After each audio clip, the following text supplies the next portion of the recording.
सर्वप्रथम धर्मसंस्थापक भगवान श्रीकृष्ण, महाराष्ट्र मंदिर महासंघाचे प्रेरणास्थान सच्चिदानंद परब्रह्म डॉक्टर आठवलेजी, तसेच बाबांच्या चरणी वंदन करतो. उपस्थित सर्व पत्रकार बंधू भगिनी आणि माझे सर्व सहकारी, आपल्या सर्वांना या ठिकाणी आपल्या सर्वांचं स्वागत करतो. 24 आणि 25 डिसेंबरला आपण शिर्डी या ठिकाणी म्हणजे याच प्रिमायसेस मध्ये साई पालखी निवारा कार्यालय आणि या परिसरात एका मंदिर परिषदेचं आयोजन केलेलं. ही मंदिर परिषद तृतीय राज्यस्तरीय महाराष्ट्र न्यास परिषद असणार आहे. याच्यामध्ये महाराष्ट्र मंदिर न्यास परिषद. वास्तविक पाहता या मूळ विषयाकडे मी जाण्याच्या आधी आपल्या सर्वांना महाराष्ट्र मंदिर महासंघ नेमकं काय कार्य करतं किंवा महाराष्ट्र मंदिर महासंघ नेमकी काय संघटना आहे ह्याच्याविषयी सगळ्यांना अवगत करून देतो, म्हणजे मग लक्षात येईल की नेमकं कशा पद्धतीने कार्य चाललंय. 2008 ला महाराष्ट्रामध्ये महाराष्ट्र आणि धार्मिक संस्था महासंघ याच्यापासून आपल्या कार्याची सुरुवात झाली. तत्कालीन काँग्रेस शासन असताना महाराष्ट्रातली 4.5 लाख मंदिरं सरकारनं सरकारी नियंत्रण घेण्याचा एक निर्णय घेतलेला होता. त्यास विलासराव देशमुख महाराष्ट्राचे मुख्यमंत्री होते. प्रश्न आमचा हा होता की आज कुठलीही मस्जिद किंवा मदरसा किंवा चर्च ताब्यात घेतलं जात नाही किंवा हिंदूंचीच मंदिरं ताब्यात का घेतली जातात. वास्तविक पाहता परवाच विधानसभेचे अध्यक्ष राहुलजी नार्वेकर यांनी सुद्धा हाच मुद्दा वेगळ्या पद्धतीने उपस्थित केला की एकाच धर्मियांची मंदिरं का ताब्यात घेतली जातात, अन्य धर्मियांच्या बाबतीत का असा विचार केला जात नाही. आणि मग याच भूमिकेतनं सुरुवात करून आपल्या कार्याची सुरुवात झालेली आहे. संपूर्ण राज्यभर आंदोलन केल्यानंतर हिंदू विश्वस्त असतील, हिंदुत्वादी संघटना असतील, पुरोहित पुजारी संघटना असतील, सगळ्यांमध्ये जागृती झाल्यानंतर एवढं वातावरण तयार झालं की एवढा दबावगट तयार झाला की सरकार सत्तेत असताना सुद्धा सरकारला हा निर्णय मागे घ्यावा लागला आणि तिथून खऱ्या अर्थाने कार्याची सुरुवात झाली. संघटन सुरू झालं. नंतर दुसरा महत्वाचा मुद्दा उपस्थित होतो की महाराष्ट्रामध्ये चॅरिटी कमिशनर ऑफिस किंवा धर्मादाय आयुक्त कार्यालय असेल, या सगळ्यांच्या बाबतीत जर विचार केला तर 2008च्या दरम्यान महाराष्ट्रात शासनाने मंदिरांना 2% अंशदान हे सुरू केलं. टॅक्स भरण्याचा भाग सुरू केला होता. काही जैन मंदिरं, जैन संघटना, हिंदू जनजागृती समिती, आम्ही सर्वांच्या संयुक्त उद्यमाने एकत्रितपणे एक निर्णय घेतला आणि त्याला कोर्टाची लढाई सुरू केली. हायकोर्टात हा मुद्दा उपस्थित केला आपण आणि हायकोर्टात 2008 पासून ते आज 2024 पर्यंत या निर्णयाला जी स्थगिती आहे त्याच्या पाठीमागं मंदिर महासंघ असेल किंवा हिंदू जनजागृती समिती का तत्कालीन ज्या सर्व संघटना एकत्र आल्या सर्वांचे एकत्रित प्रयत्न. आज मंदिरांना या पद्धतीने टॅक्स भरावा लागत नाही, हा निर्णय स्टे आहे त्याच्यावरती. त्यानंतर मग कमी अधिक प्रमाणात सगळीकडे कार्य सुरू झालं. मंदिर महासंघाचं कार्य, महाराष्ट्र मंदिर महासंघाचं कार्य हे प्रामुख्याने पंचसूत्रीच्या आधारावर कार्यरत आहे. एक आज प्रत्येक क्षेत्रात बघितलं तर संघटन आहे. रस्त्यावरती आपण गेलो तर भाजीवाल्यांचं संघटन असतं, वकिलांचं संघटन आहे, डॉक्टरांचं संघटन आहे, इव्हन आपल्या पत्रकार बंधूंची पण संघटना असते. याच्यामध्ये पोलिसांचं संघटन आहे, कामगारांचं संघटन आहे. मग हिंदू धर्मातली एक मोठी आधारशिला असलेली व्यवस्था आहे, एक मोठा घटक आहे हिंदू धर्म संस्कृती याच्यामधला मंदिर. मग या मंदिरांच्या बाबतीत कुठल्याही पद्धतीच्या अडचणी आल्या तर त्यांच्यासाठी एक सामायिक व्यासपीठ नाहीये, एक संघटना नाही याच्यामध्ये. आणि याच भूमिकेतून आम्ही पुढे आल्यानंतर महाराष्ट्र मंदिर महासंघाची अधिकृत स्थापना किंवा या पद्धतीने एकत्रित काम करून पुढे जाण्याचा जो निर्णय 2008 लाच घेतला होता, हळूहळू करत 2023 ला जळगाव या ठिकाणी 4 आणि 5 फेब्रुवारी 2023 ला मंदिर परिषद झाली. ही राज्यस्तरीय पहिली मंदिर परिषद झाली. त्या कालावधीत कमी अधिक प्रमाणात बैठका आहेत, मंदिरांच्या भेटीगाठी आहेत, संपर्क अभियान आहे. कोरोनाच्या कालावधीमध्ये ऑनलाईन आम्ही महाराष्ट्रच नव्हे तर देशभरातल्या मंदिरांचं एक ऑनलाईन मंदिर अधिवेशन घेतलं. त्याला अगदी कामाख्या मंदिरांच्या पुजाऱ्यापासून ते रामेश्वरम पर्यंत आणि काश्मीर मधल्या मंदिरांपासून ते अगदी दक्षिणेपर्यंत या सगळ्यांपर्यंतची मंदिरांचे विश्वास, जवळ 1000 मंदिर विश्वस्त ऑनलाईन जोडले होते. आणि त्या सगळ्यात भूमिका पुढे आली की आपण केवळ ऑनलाईन, आता अडचण आहे तर ठीक आहे ऑनलाईन जोडूयात, परंतु या सगळ्या समस्या जर सोडवायच्या असतील, आपल्याला एकत्र यायचं असेल तर प्रत्यक्ष काहीतरी घडलं पाहिजे. आणि मग 2023 ला फेब्रुवारी महिन्यात महाराष्ट्र मंदिर महासंघाची अधिकृत घोषणा झाली.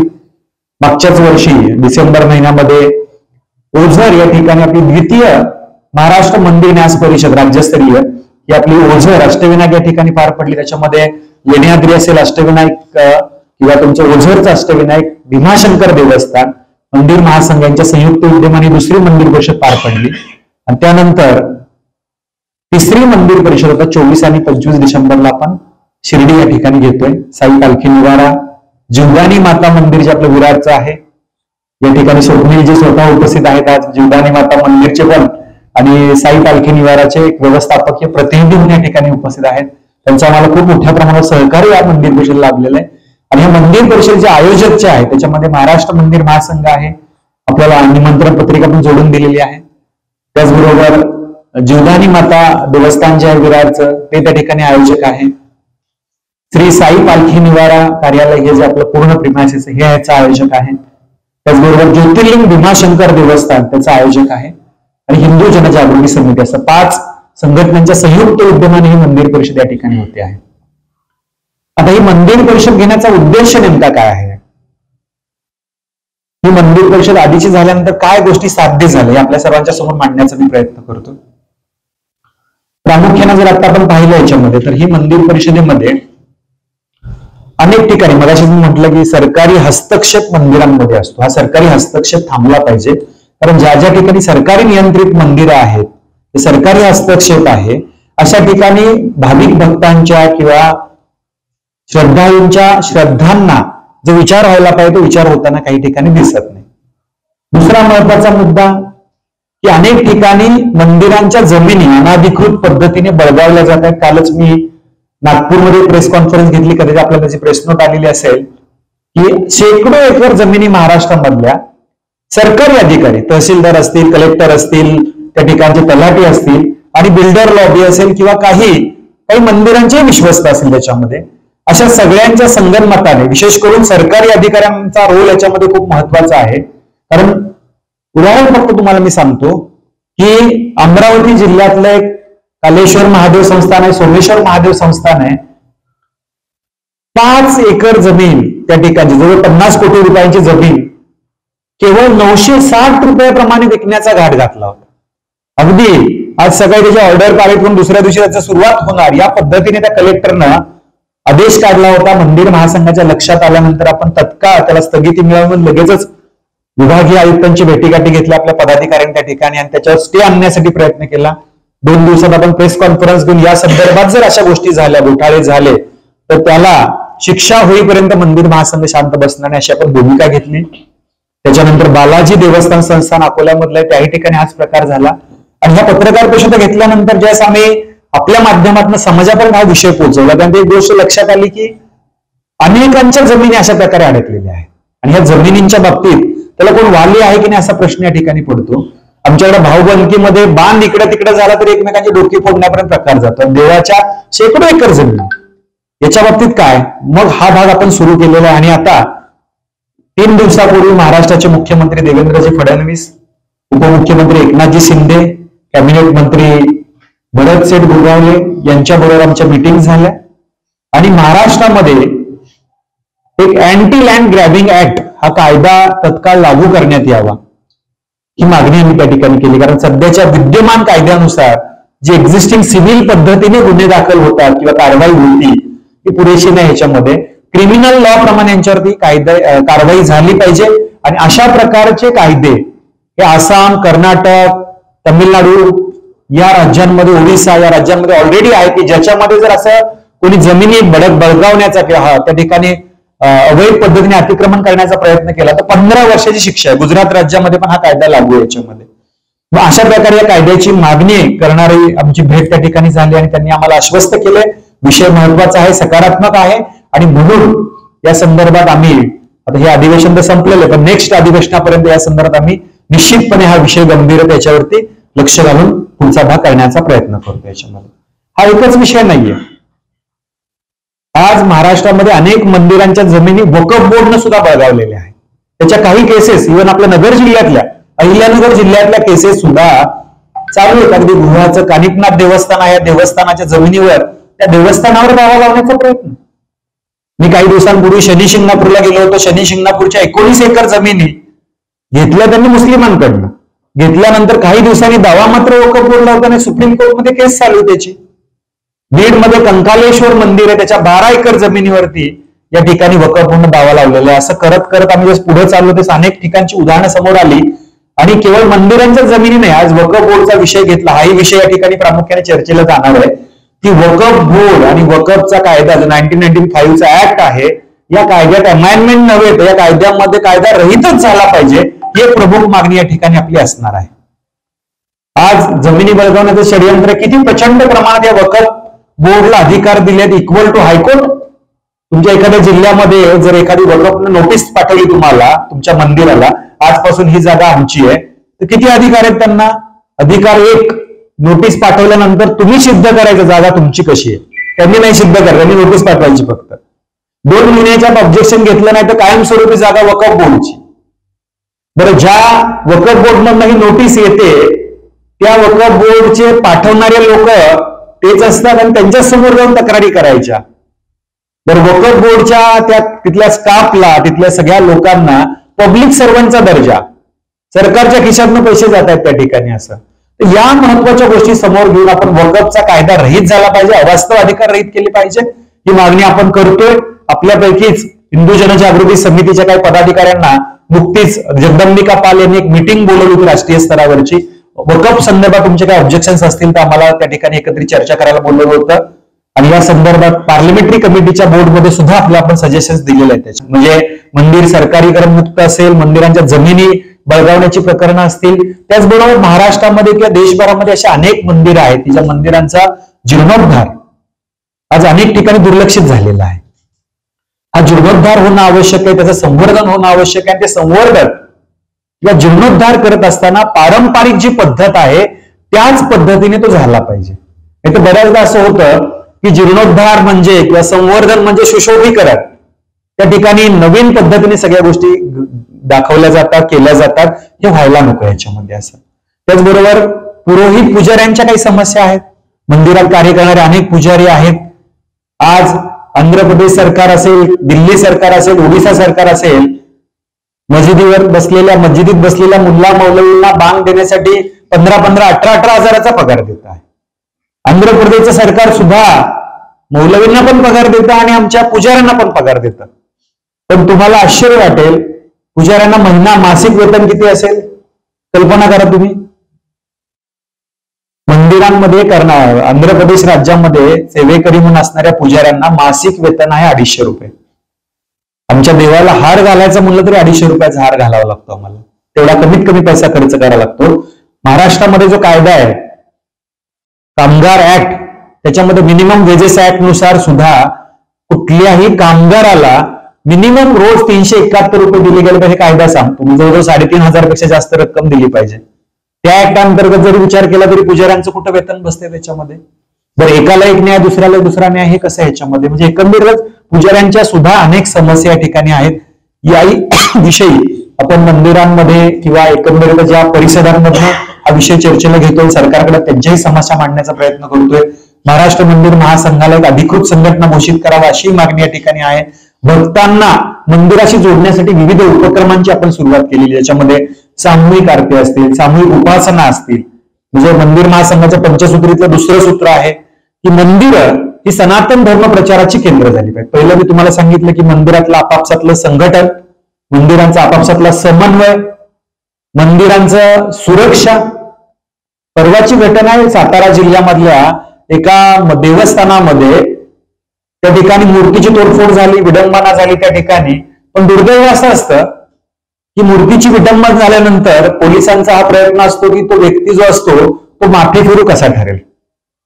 मला हा प्रश्न पडतो की अनेक ठिकाणी आपल्या देवतांच्या मूर्तींची विडंबना झाली, काहीतरी त्या ठिकाणी देवतेचा अपमान झाला, तर लगेच ती व्यक्ती एका दिवसात माफीफिरू कशी ठरते? म्हणजे प्रकरण दाबण्याचा प्रयत्न केला जातो, भावनांशी खेळण्याचा प्रयत्न केला जातो. तेव्हा मंदिरातल्या मूर्ती असतील किंवा मंदिरं असतील, सुरक्षित राहण्यासाठी मंदिरांची सुरक्षा हा आपला चौथा घटक आहे याच्यामधला. आणि मंदिरांची एक संपर्क यंत्रणा तयार झाली पाहिजे कॉर्डिनेशनच्या दृष्टिकोनातून. संघटन, समन्वय, संपर्क यंत्रणा, सुरक्षा आणि मंदिरं सनातन धर्म प्रचाराचे केंद्र झाली पाहिजेत. या पंचसूत्रीच्या आधारे मंदिर महासंघाचं आपलं कार्य चालू आहे. या संदर्भात काही महत्वपूर्ण उपक्रम आम्ही आतापर्यंत घेतलेले होते. जसं मंदिरांमध्ये ड्रेस कोड लागू होणं आवश्यक आहे. आणि तुम्हाला या ठिकाणी सांगतो, आपल्या सर्वांच्या सहकार्यामुळे आजपर्यंत महाराष्ट्र, गोवा, कर्नाटक या 3 राज्यांमध्ये 800हून अधिक महत्वाच्या मंदिरांमध्ये ड्रेस कोड लागू झालाय. ड्रेस कोड, वस्त्रसंहिता, सात्विक वेशभूषा. आज ड्रेस कोड का आवश्यक आहे या संदर्भात काही जणांच्या मनात प्रश्न येतो, परंतु महत्वाचा भाग हा आहे की आज पब वरती डान्स करायला जायचं म्हटलं तरी त्या ठिकाणी तुम्हाला पाश्चात्य वेशभूषा लागते. तामिळनाडूमधले एक युवक पारंपरिक वेशभूषेमध्ये विमानाने मुंबईमध्ये आला आणि विराट कोहलीच्या 5 स्टार हॉटेलमध्ये जायला गेटवरती त्याला अडवण्यात आलं का तर त्यांनी आपली भारतीय वेशभूषा धारण केलेली होती. त्याची लुंगी होती दक्षिणात्य पद्धतीची आणि वरती झब्बा घातलेला होता. त्याला आतमध्ये जाऊ नाही दिलं. मोठी न्यूज झाली होती ती सगळी याच्यामध्ये. तुमच्या 5 स्टार हॉटेलमध्ये असे काय नियम आहेत? 5 स्टार हॉटेलमध्ये धोतर घालून जाऊन दाखवा मला तुम्ही. काय तिकडे धोतर घातल्याने काय अडचण येते का? पण हे नियम आहेत तुमच्या त्या ठिकाणी. शाळेत विद्यार्थ्यांना गणवेश असतो, वकिलांना ड्रेस कोड असतो, डॉक्टरांना ड्रेस कोड असतो. मग आमची मंदिर थोडी पवित्र स्थान आहेत ना, मग त्या ठिकाणी ड्रेस कोड का नको? हा मुद्दा आपण घेऊन महाराष्ट्रात अनेक ठिकाणी प्रेस कॉन्फरन्स घेतल्या, मंदिरांच्या बैठका झाल्या, मंदिर विश्वाच्या स्वयंस्फूर्तीने पुढे आले आणि आज अनेक ठिकाणी अगदी तुमचं भीमाशंकरचं देवस्थान असेल, घृष्णेश्वरचं जे ज्योतिर्लिंग आहे ते असेल, अनेक ठिकाणी हा ड्रेस कोड लागू झालेला आहे. आणि अशा प्रकारे महाराष्ट्रातल्या आणि देशभरातल्या अनेक मंदिरांमध्ये हा ड्रेस कोड लागू व्हावा हे अभियान आपलं सुरूच आहे याच्यामध्ये. असं हा एक महत्वाचा मुद्दा या ठिकाणी आहे. बाकी अन्य बरेचसे मुद्दे आपण या ठिकाणी उचललेले आहेत आतापर्यंत. अगदी उदाहरण सांगायचं झालं तुम्हाला तर तुळजापूरच्या देवस्थानाचं सरकारीकरण झालेलं आहे. या देवस्थानात 2009 पर्यंत म्हणजे 1991 ते 2009 या कालावधीपर्यंत देवस्थानाच्या अंतर्गत झालेल्या घोटाळ्यांच्या काही गोष्टी आम्ही उघड केलेल्या होत्या. ती हायकोर्टमध्ये केस चालली संभाजीनगरच्या, त्यानंतर आज ती सुप्रीम कोर्टमध्ये केस गेलेली. 2 महिन्यात त्याच्यावरती निर्णय प्रक्रिया सुरू होऊ शकेल. त्यात आपण हिंदू जनजागृती समिती, महाराष्ट्र मंदिर महासंघ एकत्रितपणे हायकोर्ट आणि सुप्रीम कोर्टमध्ये लढाई करतोय. या केसचे वकील सुद्धा या मंदिर परिषदेला मार्गदर्शन करण्यासाठी येणार आहेत. विषय असा आहे की तुळजापूरच्या देवस्थानला छत्रपती शिवाजी महाराजांनी दिलेली 2472 एकर जमिनीपैकी 272 एकर जमीन गायब होती. 480 किलो चांदी, 140 किलो सोनं, 277 एकर जमीन गायब. याचबरोबर या देवस्थानामधल्या अध्यक्षपद ज्याच्याकडे असतं तिथला पदसिद्ध जिल्हाधिकारी असतो. आता मला सांगा की जिल्हाधिकारी जर त्या कालावधीत अध्यक्ष असेल तिथला, तर मंदिरात झालेल्या चांगल्या वाईट गोष्टींसाठी जबाबदार कोण? जिल्हाधिकारी पाहिजे. पण असं नाही झालं. आपली जस हे सगळी मागणी आपण केली, 2010 पासून सीआयडी चौकशी लागली, त्याचा पाठपुरावा केला. 2017ला आपण 15ला हायकोर्टमध्ये गेलो संभाजीनगरला, 2017ला आपण तिथं गेलो, पुनर्याचिका दाखल केली. या सगळ्यांचा परिणाम झाला की त्याच्यावरती हायकोर्टने निर्णय असा दिला, 16 लोकांना दोषी ठरवलं. त्यात 6 तुमचे तहसीलदार आहेत, 6 तुमचे ते ठेकेदार आहेत, 2 धार्मिक अधिकारी आहेत, असे तो 16 अधिकाऱ्यांनी दोषी ठरवलं. पण प्रश्न हा आहे की तिथं असणारा अध्यक्ष हा जिल्हाधिकारी असतो, ते दोषी का नाही त्याच्यामध्ये? आणि आज याच कारणांसाठी आपण हायकोर्ट पासून सुप्रीम कोर्ट पर्यंत लढाई करतो की भगवंताची जमीन असेल, संपत्ती असेल आणि सरकारीकरण झालं तर दुष्परिणाम आहे हा सगळा. त्यामुळे या दृष्टिकोनातूनही पंढरपूरचं एक उदाहरण दिलं. पंढरपूरच्या देवस्थानामधलं पण तुम्हाला उदाहरण सांगतो. 2012ला पहिली प्रेस कॉन्फरन्स आपण घेतली आणि आंदोलन वारकरी संप्रदायाने आपण सुरू केली. याच्यामध्ये त्यामध्ये 1250 एकर जमीन मंदिराची होती. पण होती कुठं, कोणाच्या नावावर आहे, त्याचं उत्पन्न कुठं जातंय, काय काही माहित नव्हतं याच्यामध्ये. हे सुरू केल्यानंतर अगदी तुम्हाला मी आनंदाने या ठिकाणी सांगतो की लास्ट 6 महिन्यापर्यंत या पंढरपूरच्या देवस्थानातली 1250 एकर जमिनीपैकी 1125 एकर जमीन ऑन रेकॉर्ड आलेली. आज पंढरपूरच्या देवस्थानाला ती मिळालेली याच्यामध्ये.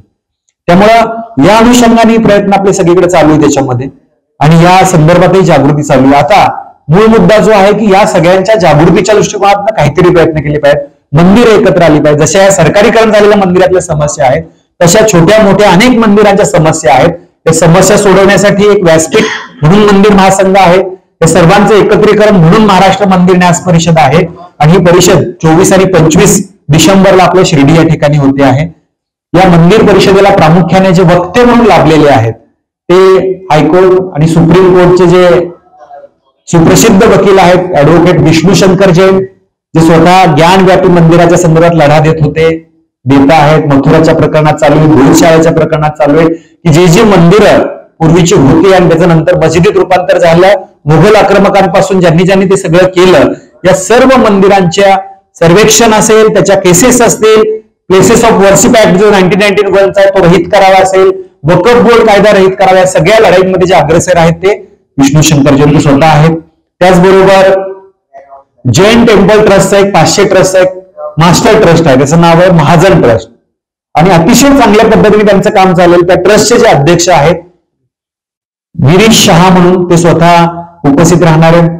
महाराष्ट्र राज्याच्या पुरातत्व विभागाचे उपसंचालक श्री विलास वहाने हे त्या ठिकाणी उपस्थित असणार आहेत. त्याचबरोबर देवघर संस्थानचं एक आदर्श सुव्यवस्थापन कसं असावं, शेगावच्या गजानन महाराज मंदिरांचं दुसरं नाव येतं आपल्या देवघरच्या संस्थानचं, ते आहेत. त्याचे परमपूजनीय भास्करगिरी महाराज आहेत, पूजनीय रामगिरी महाराज आहेत, हे उपस्थित राहणार आहेत. त्याचबरोबर आपल्याला आणखीन सांगावंसं वाटतं या ठिकाणी की मीडिया, आपण सगळे तर एकत्रितपणे प्रयत्न करतच असतो, पण या मीडियामधले जय महाराष्ट्र चॅनलचे प्रसाद काते संपादक आहेत, एबीपीच्या सरिता कौशिक जे आहेत, त्या मंदिर आणि मीडिया मॅनेजमेंट याच्याविषयी एक परिसंवाद आपण ठेवलेला आहे, त्याच्यासाठी त्या उपस्थित राहणार आहेत. आम्ही प्रयत्न असा केला आहे की महाराष्ट्राचे मुख्यमंत्री उपमुख्यमंत्र्यांनी निमंत्रित केले, याच्यामध्ये जर व्यस्तगत वेळ मिळाला तर ते निश्चितपणे येतील. कॅबिनेट मंत्री जे आहेत अतुल सावेजी हे या मंदिर परिषदेला उपस्थित राहतील, आणि भरतसेठ गोगावले जे कॅबिनेट मंत्री आहेत, या दोघांनी आम्हाला सकारात्मकता दाखवली. 2 दिवसात त्यांचं आम्हाला कन्फर्मेशन मिळेल, तेही स्वतः, कारण मागच्या वर्षी आम्ही जस्ट महाराष्ट्र मंदिर महासंघाकडनं एक भूमिका घेतली होती आणि मंदिर महासंघाविषयी मागणी केली, एक बैठक झाली नागपूरला, आणि भरतसेठ गोगावले आणि गिरीश महाजन या दोघांना माननीय मुख्यमंत्र्यांनी या संदर्भात कॉर्डिनेशनची जबाबदारी दिलेली होती, आणि त्या शासनाचे प्रतिनिधी येऊन या ठिकाणी शासनाची नेमकी काय भूमिका आहे हा भाग मांडण्याचा प्रयत्न करतील, आणि मंदिराच्या समस्या त्यांच्यासमोर मांडता येतील आपल्याला. या दृष्टिकोनातून त्यांची उपस्थिती लाभू शकते. त्याचबरोबर आपल्या नगर जिल्ह्यातले सुप्रसिद्ध मूर्तिकार प्रमोदजी कांबळे याच्यामध्ये उपस्थित असणार आहेत. संदीप सिंह म्हणून मुंबईमधले एक अभ्यासक, मूर्तींच्या संदर्भात प्रचंड काम केलेलं आहे, ते स्वतः उपस्थित असणार आहे. डॉक्टर अमित थडानी ज्यांनी सिद्धिविनायक मंदिरातला भ्रष्टाचार बाहेर काढला, ते स्वतः उपस्थित असणार आहेत. त्याचबरोबर या मंदिर परिषदेला संपूर्ण महाराष्ट्रामधून 1000हून अधिक मंदिरांचे पुरोहित, पुजारी, विश्वस्त उपस्थित राहणार आहेत. 4 प्रकारचे मंडळी उपस्थित राहणार आहेत. मंदिर विश्वस्त, मंदिरात कार्य करणारे पुजारी, पुरोहित असतील, त्याचबरोबर मंदिर क्षेत्रात कार्य करणारे काही ऍडव्होकेट्स असतील, मंदिर क्षेत्रात कार्य करणारे काही मंडळी असतील, अशा सगळ्यांच्या उपस्थित हा कार्यक्रम पार पडणार आहे. आज या मंदिर परिषदेला महाराष्ट्रातली जी सगळी ज्योतिर्लिंग आहेत त्या ज्योतिर्लिंगांचे प्रतिनिधी येणार आहेत. अष्टविनायकाचे 8ही प्रतिनिधी या मंदिर परिषदेला उपस्थित राहणार आहेत. महाराष्ट्रातली प्रसिद्ध संत समाधी मंदिर आहेत, जसं देहूचं आपलं संत तुकाराम महाराजांचं मंदिर आहे, आळंदीचं मंदिर आहे, मुक्ताई संस्थान आहे, चांगदेव महाराज संस्थान आहे, नामदेव महाराज संस्थान आहे, या सगळ्यांना आपण या ठिकाणी निमंत्रित केलेलं आहे. त्याचबरोबर शक्तीपीठ जी आहेत, सप्तशृंगी देवस्थान आहे, माहूरगडची देवी आहे, चतुशृंगी पुण्यातली आहे, एकविरा माता कार्लेची आहे, या सगळ्या देवस्थानांना निमंत्रित करण्यात आलेलं आहे. आणि महत्वाचा मुद्दा म्हणजे या संदर्भात सगळ्यांचा जो उत्साह, काही प्रसिद्ध मंदिर जसं मुंबईचं बाबुलनाथ मंदिर आहे, मुंबादेवीचं मंदिर आहे, महालक्ष्मी देवस्थान आहे, अशा मंदिरांचे प्रतिनिधी या ठिकाणी उपस्थित राहणार आहेत. 2 दिवसांच्या मंदिर परिषदेमध्ये विषय कुठले चर्चेले जातील, मग व्हीआयपी पैसे दर्शनाचा पैसे देऊन व्हीआयपी दर्शन असावं का नसावं, मंदिरांना भक्तांना मंदिराशी कसं जोडलं पाहिजे, सरकारीकरणाचा मुद्दा, भूमी वळगावण्याचा मुद्दा, या सगळ्या विषयांवर याच्यामध्ये चर्चा होणार आहे. परिसंवाद, मार्गदर्शन, त्याचबरोबर लीगल सेल या ठिकाणी जो आपला मंदिर महासंघाचा आहे, समस्या मंदिरांची आणि उत्तर लीगल सेलची, हा एक सत्र त्याच्यामध्ये असणार आहे की हायकोर्ट आणि डिस्ट्रिक्ट कोर्टचे काही वकील आहेत या क्षेत्रात कार्य करणारे, जसं अनुपजी जयस्वाल म्हणून विदर्भातले प्रचंड अभ्यास याच्यामध्ये काम करतायत, ते स्वतः याच्यामध्ये उपस्थित राहणारे. प्रश्न उत्तरांचं सत्र या ठिकाणी राहील. अशा प्रकारे एकंदरीतच ह्या कार्यक्रमाचं स्वरूप असणार आहे. या कार्यक्रमात काय स्टेटमेंट करतात हा वेगळा मुद्दा याच्यामध्ये, म्हणजे धर्मशास्त्र काय सांगतं ते तुम्हाला सांगते. मगाशी तुम्हाला भूमिका स्पष्ट केली आहे ठिकाणी. उलट शिर्डी देवस्थान संस्थान असेल किंवा शासकीय मंदिरं जी आहेत त्या ठिकाणी सरकारनं, उलट आमची सरकारकडे मागणी आहे या मंदिरात सरकारनं स्वतःहून ड्रेस कोड लागू केला. ड्रेस कोड लागू करण्यात काय गैर आहे मला सांगा. मंदिराचं पावित्र्य, मंदिरातलं चैतन्य, सात्विकता जर टिकून राहत असेल तर ड्रेस कोड लागू करण्यामध्ये काय अडचण आहे. आणि आम्ही ज्या ज्या ठिकाणी मंदिरांना ड्रेस कोड लागू करायला आवाहन केलं त्या मंदिरांनी उत्स्फूर्तपणे पुढे ते स्वीकारलं. त्याच्या पाठीमागचं एक महत्वाचं कारण आहे की आपल्याला भाविक भक्तांची गैरसोयी नाही करायची. याच्यामध्ये जो मुद्दा ऍक्सेप्ट सगळ्यांनी केल्याचं कारण तुम्हाला मी सांगतो. दक्षिणेत गेला तुम्ही तर बऱ्याच मंदिरात ड्रेस कोड असतो ना. इव्हन तुमच्या गुरुवाहेर मंदिरामध्ये आपल्या देशाचे पंतप्रधान नरेंद्रजी मोदी गेले होते. त्या सैन्याची कमांडर सुद्धा स्वतःचे सफारी वगैरे काढून ड्रेस कोड घालून गेले होते. हे उदाहरण सगळ्यांना मीडियामधून आलेलं याच्यामध्ये. देशाचे पंतप्रधान जर नियम पाळतात तर आम्ही सामान्य लोकांनी का पाळायला नको हाही विचार केला पाहिजे. आणि महत्वाचा मुद्दा याच्यामध्ये की ड्रेस कोडच्या दृष्टिकोनातून समजा आता शिर्डीकडे काय एक देवस्थान म्हणून पण पाहिलं जातं, तीर्थक्षेत्र म्हणून पण पाहिलं जातं, परंतु पर्यटन स्थळ म्हणून पण पाहिलं जातं. आता 24-25 ला येणारे खरंच किती भक्त म्हणून येतात आणि खरंच किती पर्यटन म्हणून हा पण प्रश्न असतो याच्यामध्ये. पण जे पर्यटन म्हणून जसं गणपतीपुळे हा प्रश्न आला मला, तिकडे येणारे फिरायला येतात मग दर्शन घेतात तिकडे. त्या मंदिर विश्वस्तांनी आम्हाला प्रश्न केला की मग आम्ही काय करायचं. अशा सगळ्यांना आम्ही या ठिकाणी सांगितलं की तुम्ही एक पद्धत ठेवा ना, ज्या ठिकाणाला एंट्री आहे आतमध्ये त्या ठिकाणी तुम्ही एक 5-6 शॉल ठेवू शकता, धोतर ठेवू शकता, पंचा ठेवू शकता, ओढणी ठेवू शकता. जेव्हा खरंच प्रामाणिक तुम्हाला देवाची दर्शन घ्यायची इच्छाच आहे ना, समजा तोकडी वस्त्र मुलींनी घातलेली असतील, महिलांनी घातलेली असतील, ठीक आहे ना, तुम्ही ओढणी पांघरून जा, लुंगी गुंडाळून जा. पुरुषांनी काही समजा शॉर्ट घातलेली असेल, तुम्ही त्या ठिकाणी लुंगी गुंडाळून जाऊ शकता. दर्शन करा, जाताना काढून जा, तुमचंही दर्शनाची अडचण नाही आणि मंदिराचे नियम पाळले जातील याच्यामध्ये. काय अडचण याच्यामध्ये, हे करायला काय अडचण याच्यामध्ये. या पद्धतीने अनेक मंडळांनी सुरुवात केली. त्यामुळं शिर्डी देवस्थानमध्ये तर असं आहे की जाताना अनेक सिक्युरिटी गार्ड असतात, अनेक ठिकाणी तुम्हाला जाताना तिकडे सगळीकडे व्यवस्था आहे. तिथं आवाहन केलं जात होतं 4 ठिकाणी 4 गेटलाही तुम्ही ठेवू शकता, जाताना तुम्ही काढून जा. बरं हे कधीपर्यंत करायला लागतं. तुम्ही 1-2 महिने करून बघितलं ना तर 3ऱ्या महिन्यात दर्शनाला व्यक्ती आपोआप नाही शिर्डीला जायचं ड्रेस कोड मध्ये झालेला आहे, आपोआपच जागृत होतो ना. 2 महिने आपल्याला शिस्त लावायला वेळ लागतो, पण स्वतःहून भक्त स्वीकारतो त्याच्यामुळे. ह्याचा आम्हाला अनेक ठिकाणचा अनुभव आहे. मी एवढं कॉन्फिडेंटली काय सांगतो कारण नागपूरमधून सुरू झालेलं अभियान परवा न्यूयॉर्क मधले एका मंदिरात ड्रेस कोड लागू करून तिथपर्यंत पोहोचलेलं आहे. संविधानिक आणि असंविधानिकचा नाहीच आहे. ज्या ठिकाणी जे नियम आहेत ते नियम पाळले गेले पाहिजे. तुम्ही शाळेत म्हटला की नाही मला गणवेश घालायला आवडत नाही, मला जीन्स टी-शर्ट घालायला आवडतं, चालणार आहे का त्याच्यामध्ये. जिथले नियम आहेत ते पाळले पाहिजेत. मंदिरात जाताना मंदिरातले नियम असतात त्याच्यामध्ये. बरं असंविधानिक असण्याचा भाग काहीच नाही याच्यामध्ये. प्रत्येकाला व्यक्ती स्वातंत्र्य, धार्मिक स्वातंत्र्य याच्यामध्ये याचा अधिकार कुठपर्यंत असतो, तुम्ही तुमच्या घरात असता तोपर्यंत असतो. ज्यावेळेस तुम्ही सामाजिक प्रिमायसिस मध्ये जाता त्यावेळेस समाजाचे नियम पहिले लागू होतात तुम्हाला आणि त्या ठिकाणचे नियम पाळले पाहिजे तुम्ही याच्यामध्ये. कोर्टमध्ये गेला, मला सांगा ते बँड न घालता जर वकिलाने तिकडे आर्ग्युमेंट केलं जज समोर तर काय त्याची बुद्धिमत्ता चालत नाही का? चालते. पण तुम्हाला ते कोर्ट नसलं तरी चालेल पण बँड लागतं तिकडे त्याच्यामध्ये. का? आता तिथला नियम आहे ना तो. हा नियम तो पाळला पाहिजे याच्यामध्ये. सेक्युलर व्यवस्था असणाऱ्या सगळ्या ठिकाणी नियम पाळतात. भूमाता ब्रिगेडच्या तृप्ती देसाई समजा हॉस्पिटलमध्ये ऍडमिट झाल्या तर त्या ऑपरेशन थिएटरमध्ये विचारत नाही डॉक्टर तो हिरवा जगा का घालतो. प्रश्न हा आहे ना याच्यामधला. तो डॉक्टरचा नियम आहे ना तिथला व्यवस्था, तिथली स्वच्छता, तिथले सगळं निर्जंतुकीकरण हे पाळलं गेलं पाहिजे.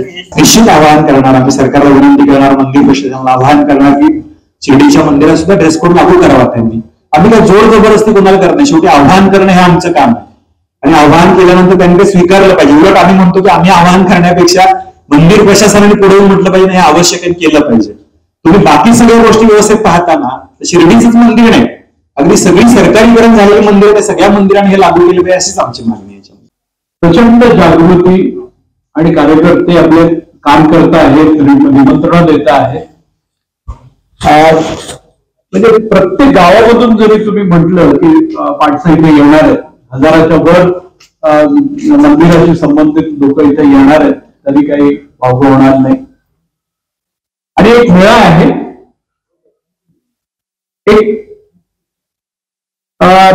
एक संघटन मोठ्या प्रमाणावर उभं राहत आहे. जसं सुनीलजींनी सांगितलं की वेगवेगळे संघटना आहेत, तर मंदिरांची पण संघटना आहे. अनेक अडचणी आहेत त्या कॉमनली आपण सरकार दरबारी मांडू शकतो. अगदी लोकल एखादी काही इश्यूज असतील त्याच्यामध्ये सुद्धा इव्हन शिर्डी आहे, शिर्डीमधले सगळे मंदिर एकत्र जर असतील तर डेफिनेटली एखादा जर इश्यू असेल तर सरकार दरबारी त्याची ताबडतोब दखल घेतली जाईल. नाशिक जिल्ह्यामधून मोठमोठे जे संस्थान आहेत, त्र्यंबकचं देवस्थान आहे, निवृत्तीनाथ मंदिराचं देवस्थान आहे, काळाराम आहे, स्वामीनारायण जे देवस्थान आहे त्याचे महंत येणार आहेत. त्र्यंबकेश्वर देवस्थानाचे जे महंत आहेत ते मुख्य आहेत ते येणार आहेत.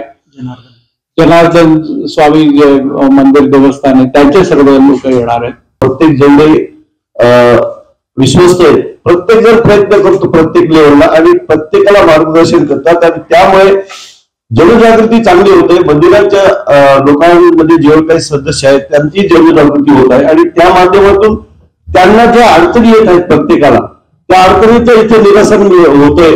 हे प्रत्येक जण तुम्हाला आता तिथे उद्या 24-25 तारखेला तुम्हाला सगळं ऐकायला मिळेल. कसे कसे वक्ते असतात ते कसं मार्गदर्शन करतात ते तुम्हाला उत्तम पद्धतीने तुम्हाला समक्ष मिळेल. त्यासाठी तुम्ही हजर राहणार ते अत्यंत उत्तम होईल. त्यासाठी येणारे जे मोठे मंदिरांचे हे जसं नाशिकचे जेवढे मोठे मंदिर आहेत, कपालेश्वर मंदिर आहे, काळाराम मंदिर आहे, सीता गुफा आहे, तपोवन आहे, तुमचं त्र्यंबकेश्वरचं मंदिर आहे, प्रत्येक जेवढे मोठे मंदिर आहेत त्यांच्या विश्वस्तांना आणि त्यांच्या पुजाऱ्यांना आमंत्रित केलेलं ती येतीलच आणि त्यांच्या प्रत्येकाच्या समस्या असतात. प्रत्येक समस्येला उत्तर इथे मिळतं. यासाठी ही संघटना आहे. त्यासाठी आपण तुमचा सहयोग असेल अपेक्षा आहे ते आपण सहयोग करणार ही तुम्हाला विनंती करतो. विखे पाटील आणि खासदार डॉक्टर सुजय विखे पाटील यांच्या मार्गदर्शनाखाली एअरपोर्ट रोड लगत शिर्डी हद्दीत साईच्या ग्रुपच्या माध्यमातून रामनगरीचा भव्य प्रोजेक्ट. वैशिष्ट्ये शिर्डी एअरपोर्ट रोड लगत बस स्टॉप, शाळा, बँक 5 मिनिटांच्या अंतरावर, ड्रेनेज व स्ट्रीट लाईट, प्लॉटमध्ये प्रशस्त श्री राम मंदिर, साई समाधी मंदिरापासून 10 मिनिटांच्या अंतरावर, MSAB पोल कनेक्शन, 20 फुटी अंतर्गत रस्ता व दोन्ही कडेने सुशोभित झाडे, रहिवाशांसाठी अनुकूल. शिर्डी नांदुर्गी शिवरस्ता लगत साई परिक्रमा मार्गालगत प्लॉट लगत 18 मीटर प्रस्तावित रस्ता. तर त्वरा करा, आजच आपला प्लॉट बुक करा. बुकिंगसाठी संपर्क करा श्री गणेश तोरडमल 99 21 21 95 61, श्री शुभम वेणुनाथ गोंदकर 97 67 06 66 85. खुशखबर खुशखबर, विनायक डेव्हलपर्स यांचे मराठी पाऊल पडते पुढे. सबुरी पार्क मध्ये बुकिंग करा आपला प्लॉट. बस स्टॉप, शाळा, बँक अगदी 5 मिनिटांच्या अंतरावर. सबुरी पार्क साठी 20 फूट स्वतंत्र रोड. साई समाधी मंदिरापासून 10 मिनिटांच्या अंतरावर. प्लॉट पर्यंत पोहोचण्यासाठी 22 मीटर बायपास रस्ता. MSAB पोल कनेक्शन, 16 फूट अंतर्गत रस्ता व सर्व सोयी सुविधा. 2 मीटर अंतरावर वाचनालय, लहान मुलांसाठी भव्य गार्डन, रहिवाशांसाठी अनुकूल असा सुंदर परिसर. Zone yellow. ठिकाण कीज हॉटेलच्या बाजूला, साई श्रद्धा हाऊसिंग सोसायटी समोर, सबुरी पार्क, शिर्डी. तेव्हा त्वरा करा आणि आजच आपला प्लॉट बुक करा. आमचा संपर्क क्रमांक श्रीयुत विरेश चौधरी पाटील, मोबाईल क्रमांक 90 11 11 20 10. श्रीयुत विनोद गोंदकर पाटील, मोबाईल क्रमांक 95 11 11 44 42. तसेच श्रीयुत चैतन्य साबळे, मोबाईल क्रमांक 99 70 75 0005.